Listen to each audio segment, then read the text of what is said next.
اور ترمذی کی 2197 نمبر پر جو روایت ہے یہ ابن عباس سے ہے. یہ بات بے حد اہمیت کی حامل ہے کہ ایک انسان پر ایسا وقت آئے گا اور امت پر ایسا وقت آئے گا جب ایمان پر قائم رہنا مشکل ہو جائے گا. جب لوگ شام کو اگر ایمان کا دعویٰ کریں گے تو صبح تک حالات ایسے بگڑ چکے ہوں گے کہ صبح کے وقت وہ ایمان کا اظہار بھی نہیں کر سکیں گے، اور صبح کو اگر انہوں نے ایمان کا اظہار کیا ہوگا تو شام تک وہ اپنے ایمان سے دستبردار ہو جائیں گے.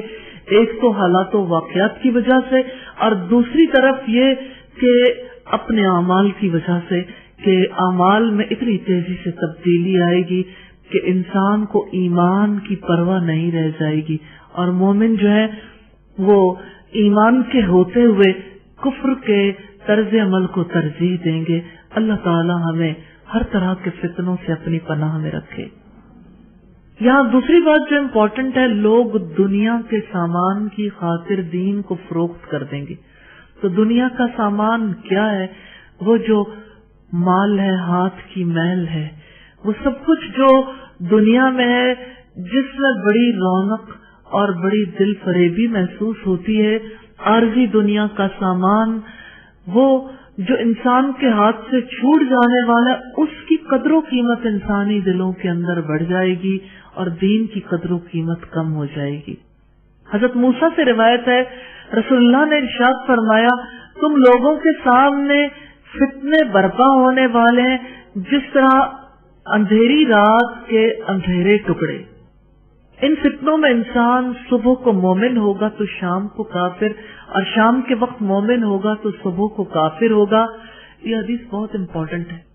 اس زمانے میں بیٹھا ہوا شخص چلنے والے سے بہتر ہوگا اور چلنے والا دوڑنے والے سے بہتر ہوگا.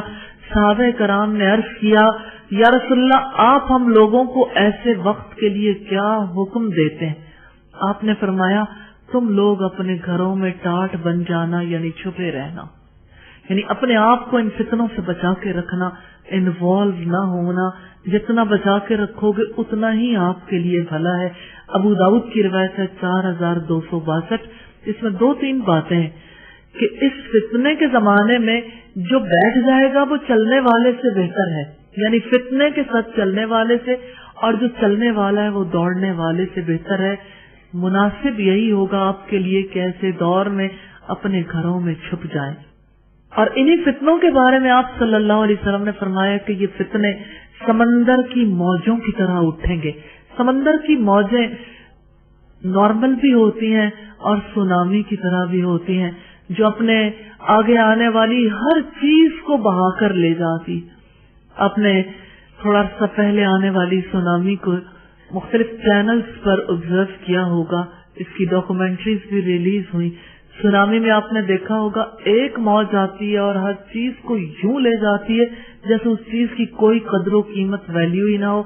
درخت بھی، گھر بھی، بلڈنگز بھی، اور اسی طرح سے گاڑیاں اور بہت ساز و سامان جو گھروں کے اندر مشقتوں کے ساتھ انسان اس طرح جمع کرتے ہیں جیسے پرندے تنکا تنکا کر کے اپنے گھونسلے بناتے ہیں، اور ایک ہی جھٹکے سے جیسے گھونسلہ ٹوٹ کر بکھر جاتا ہے، اسی طرح سے ایک لہر سے یہ سب کچھ بکھر جاتا ہے. تو یہ سمندر کی موجوں کی طرح فتنے اٹھیں گے.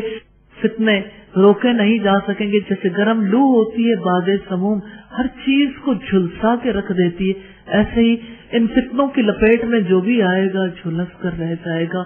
اللہ ہمیں ہر طرح کے فتنوں سے محفوظ رکھے، اور اللہ تعالی ہمیں اس فتنوں کے دور میں اور مزید فتنے آنے سے پہلے ہی اپنی عافیت اور اپنی سلامتی میں لے لے.